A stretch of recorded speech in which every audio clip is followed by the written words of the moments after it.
Assalomu alaykum azizlar, hurmatli muxlislar. Chempionlar Ligasining yarim final bahslariga yakun yasaldi va tabiiyki mana shu yakunining hisobotini berib qo'yishimiz kerak. Kutilganidek zo'r o'yinlar bo'ldi. Kutilganidek deb Chelseaning finalga chiqqanini aytmoqchi emasman. YouTube'da bizni kuzatayotgan muxlislar yaxshi bilishadi.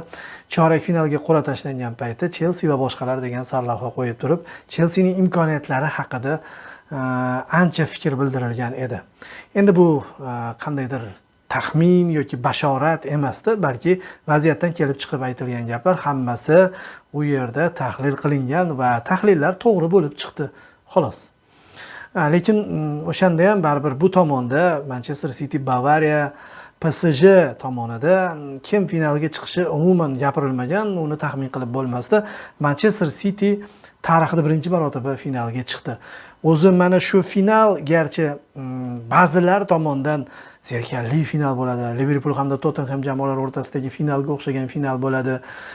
Bekor bu tomondan biror ingliz bo'lmagan jamoa chiqmadi deyotganlar adashishadi. Sababi bu jamoalar birinchidan Liverpool hamda Tottenham kechgan uchrashuv nisbatan o'sha yili eng zo'r jamoalar emasdi ular. Tottenham hurmatni saqlagan holda aytaman, Manchester City ko'proq chiqishga haqli edi. Yoki hattoki Ajax bilan kechgan uchrashuvda ham Ajax chiroyliroq ko'ringan edi so'nggi daqiqalarda. Ajax finalga chiqqanda yorqinroq final ko'rishimiz mumkin edi va u yerda Liverpool yaqqol favorit edi. Hozir favorit yo'q. Manchester City hamda Chelsea jamoalari o'rtasida yaqinda uchrashuvni ko'rdik va yana yaqinda ko'ramiz. Chempionatda ham o'yini bor. Endi u yerda albatta favorit Manchester City bo'ladi. Chempionlik ostonasida jamoa boshqacha o'yin ko'rsatadi. Tarkibini biroz almashtirish. Endi tarkibini nima qiladi almashtirib? Hech qanaqa biror bir musobaqa qolmagan. Qaytanga finaldan oldin bir-birini sinab ko'radi. Endi mayli, final o'z yo'liga. Istanbulda zo'r finallar bo'lib o'tgan. Istanbuldagi eng zo'r final menimcha tarixdagi eng zo'r comeback hisoblanadi. Endi to'g'ri, Camp Nou'dagi 99-yilgi final sal boshqacharoq, 3 daqiqaning shiddati umuman adar-to'ntar qilib yuborgan. Bitta jamoa yutib turganda bitta jamoa yutib olgan. Lekin Liverpool hamda Milan jamoalari o'rtasida o'tgan 0-3, 3-3 penaltilar seriyasi zo'r final bo'lgan. Yodimizda Istanbul ana shunday finalni o'tkazadi degan umiddamiz. Xo'p. Endi yarim finallar haqida gapiradigan bo'lsak, yarim finalda Manchester City hamda PSG jamoalari o'rtasidagi uchrashuvda adolat qaror topdi. Qaysi tomondan aytaman? PSG tarkibida o'ynayotgan 2 futbolchi, deylik Angel Di Maria'ni qo'shganda 3 futbolchi finalga chiqishga arziydigan yulduzlar. Ya'ni alohida finalda ham o'ynatish mumkin bo'lganda, misol uchun Messi, Ronaldo, Neymar, Mbappe, Angel Di Maria'ni 3-jamoa sifatida 11 ta futbolchi bo'lsa, ichiga qo'shsa bo'ladigan futbolchi edi. Realda Benzema ana shu tarkibga kiradigan darajada haligi boshini egmadi oxirigacha. Lekin bu uchrashuvda nima uchun adolat qaror topdi deyapman. Garchi PSG qiyin yo'ldan kelgan bo'lsa ham, ikkita super klubni mag'lub etgan bo'lsa ham, bo'lib ham Myunxenda, Bavariya maydonida yutdi. Camp Nou'da yutdi 4-1 hisobida. Mana shunday super g'alabalarni qo'lga kiritgan jamoa odatda aytamiz-ku, shunaqa yo'ldan kelgandan keyin chempion bo'lish kerak deymiz. Lekin o'sha o'yinlarga qaraydigan bo'lsak, har doim ta'kidlab kelgan gapim, u yerda o'ziga qulay variantda o'ynadi. Nuqul qarshi hujumda o'ynadi. Biz pozitsion hujumda PSJni ko'rish imkoniyatiga ega bo'lmadik. 180 daqiqa davomida bor yo'g'i 5 yoki 7 daqiqa ichida uning pozitsion hujumini ko'rdik. U ham Barselona hisobni ochgandan keyin birinchi golni urib olguncha. Birinchi golni urgandan keyin yana qarshi hujum 2-1, 3-1 ketdi bu yoq. Keyin mehmonda ham shunaqa o'ynadi, qarshi hujumga tayanib. Keyin Bavariya bilan ham dastlabki daqiqalarda gol urib qo'ygan hisobiga Bavariya yuqoriga ko'tarildi va qarshi hujumdan yana gol urdi. Va o'ziga yaxshi natija bilan uyiga borgandan keyin yana qarshi hujumda o'ynadi. Hatto yutib ham qo'yishi mumkin edi. Bavariyaning g'alabasi kifoya qilmadi biroq. Xullas, Manchester City bilan kechgan uchrashuvlarda boshda shunday bo'ldi. Yana PSG hisobni ochdi. Gap so'z bo'lishi mumkin emas. PSG o'zi haligi yorqin 20 daqiqalik o'tkazdi. Bunga e'tiroz bildirmaymiz. Pozitsion hujumlarda ham yomon emasligi ma'lum bo'ldi, lekin 90 daqiqa o'ynash kerak edi. Keyin City to'g'rilab olib, vaziyatni to'g'rilab, bitta futbolchini almashtirib, ikkinchi bo'limni o'ziniki qilib olgandan keyin ikkita gol o'tkazib yubordi va qizil kartochka. Qizil kartochka bilan PSG mana shu quvlamachoq o'ynayotgan paytda naqadar asabiylashishini ko'rsatib qo'ydi. Boshqa paytda qizil kartochka olmadi. Chunki u paytda komfort holatda edi. Unga qulay edi. Qarshi hujumlar, bu safar Mbappe bo'lmadi. Birgina Mbappening yo'qligi tuzatilmadi. Iloji yo'q edi. Pochettino nima qilib o'zgartirsa ham sxemalarni qayta ko'rib chiqsa ham foydasi bo'lmadi. Manchester City o'z futbolini ko'rsataverdi. Alal oqibat xotirjam yengdi va qizil kartochkalar bo'lib ketish kerak edi. Ko'rdingiz, uchrashuvning oxirgi daqiqalarida asabiylik hukmronlik qildi va Manchester City mana Borussia Gladbach, Borussia Dortmund hammasida bir xil o'yin ko'rsatib finalgacha chiqdi. Guardiola bir xil o'yin ko'rsatsa, velosiped yasashni boshlamasa, bemalol finalga chiqar ekan. 5 yil nima bilan shug'ullangan o'zi tushunmadik. Va Manchester City tarixida birinchi marotaba finalga chiqqani bilan ushbu final baribir tarixga muhrlanadi. Bu tomonda Manchester City chiqdi va qarama-qarshi tomonda o'sha boshida taxmin qilingandek Chelsea jamoasi o'sha chorak finalga tashlangan quradayoq finalga chiqishi mumkin edi. Chunki o'zi Atletico Madridni mag'lub etdi. Atletico Madrid himoyaviy o'ynaganligi uchun bemalol hujumlar qilib turib, qulay raqib edi. Gol o'tkazmagan holda 3-0 umumiy 3-0 hisobda dog'da qoldirdi Chelsea Atletico Madridni. Keyin Atleticodan da battarroq, saviyasi pastroq, lekin himoyada o'ynaydigan Porto nasib qildi. Portoni hamma kutib turgan edi, Chelseaga nasib qildi. Va Portodan o'tgach turgan gapki Liverpool hamda Real Madrid jamoalari o'rtasidagi o'zi bu yil eng ko'p muammolarga uchragan, tarkibida koronavirusdan tortib jarohatning har bir turi kuzatilgan jamoalarning to'qnashuvidan keyin yana yaralanadi-yu. Ana shunday yaralangani bilan o'ynardi. Bu o'zi Porto bilan hech qanaqa jarohatsiz, zaharsiz chiqadigan hol edi. U yerda Liverpool chiqsa ham, Real chiqsa ham, baribir Chelseaning yosh navqiron Tuchel final ta'mini totib ko'rgan murabbiyning rotatsiyalari bilan o'tsa bo'lardi. Buni juda bir katta taxmin emasdi.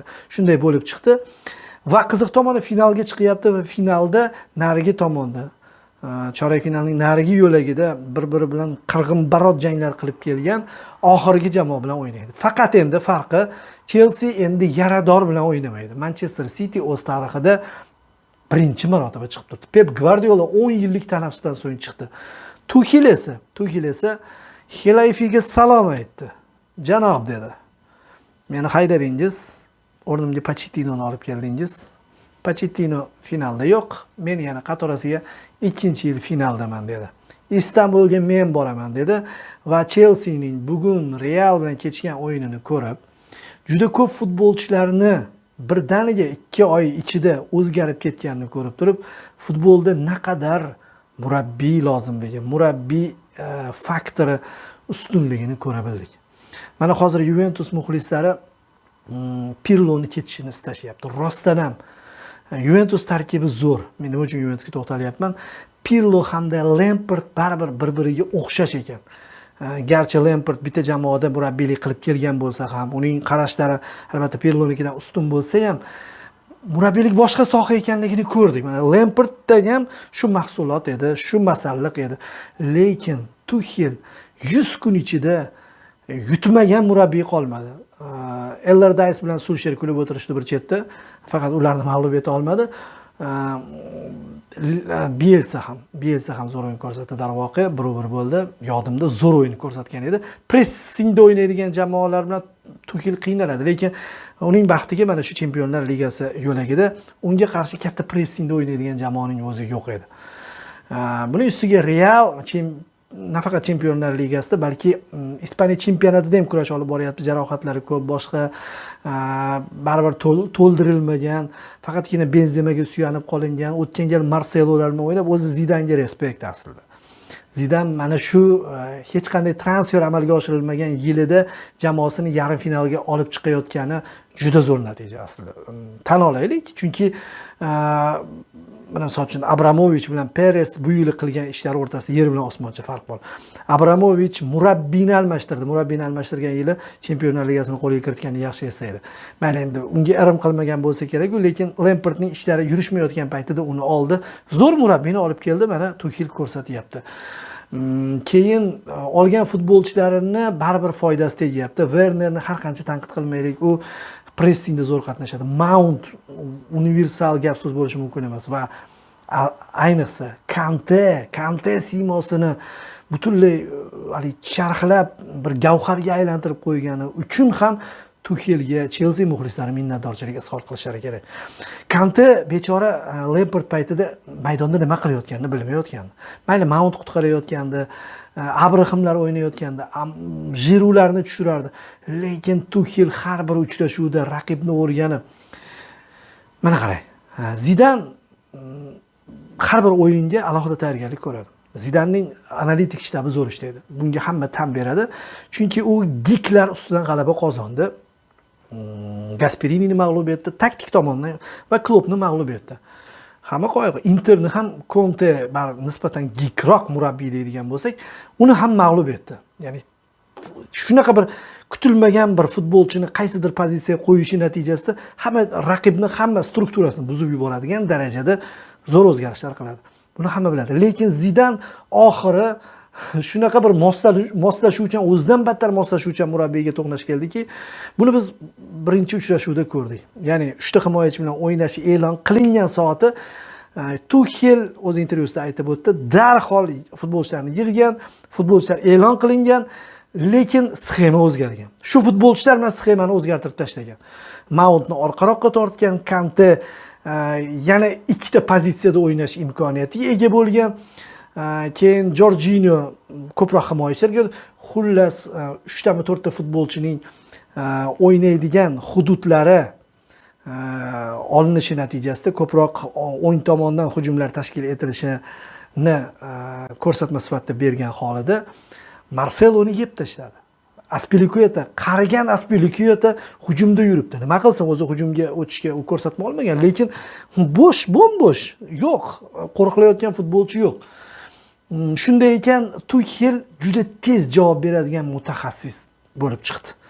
Va shuning uchun ham endi tushunib yetyapmanki, Zidan barcha murabbiylar ustidan g'alaba qozongan bo'lsa ham, Tuchel ustidan na PSJda murabbiy bo'lganda, na Borussiada murabbiy bo'lganda mag'lub eta olmagan. Sababi shu, Zidanning kutilmagan qarorlariga juda tez javob beradigan murabbiy ekanini isbotlab bo'ldi. Chelsea ham tarixan Realga yutqazmagan klub bo'lib turibdi. Chelsea muxlislarini tabriklaymiz. Final zo'r bo'ladi. Baribir Real hozirgi holatida finalga chiqqanda Manchester City'ning, hozir chanqoq Manchester City'ning bunaqa kuchli o'yiniga chidashi qiyin edi. To'g'ri, hamma aytadi, Real chiqqandan keyin juda xavfli, lekin Real finalga asosan so'nggi yillarda Ronaldo bilan chiqqan. Ronaldo faktori ham bo'lgan. Tan olishimiz kerak edi. Hozirgi holatida, o'zi oqsoqlangan holatda agar finalga chiqadigan bo'lsa, ko'p ehtimol Manchester City juda oson kubokni qo'lga kiritardi. Endi esa oson qo'lga kirita olmaydi. Istanbulda hamma joy yonadi. Superligaga bejizga 6 ta jamoa taklif etilmagani ma'lum bo'lyapti. Lekin bitta faktni keltirib o'taman. Angliya Premyer Ligasi bu yil yaxshi bir ko'rsatkich qayd etishi mumkin. Chempionlar Ligasida 14-chempionlik qo'lga kiritiladi. 13 ta, barchasi Aston Villani olamizmi, Nottingham Forestni olamizmi, Manchester United, Liverpool, Chelsea, boshqa kim yana? Boshqa yo'q. Mana shu jamoalarni hamma qo'lga kiritgan natijalari, kuboklari 13 tani tashkil etadi. Realning bir o'zi 13 ta g'oliblikni qo'lga kiritgan va bu yili APL Realdan o'tadi. Salomat bo'ling.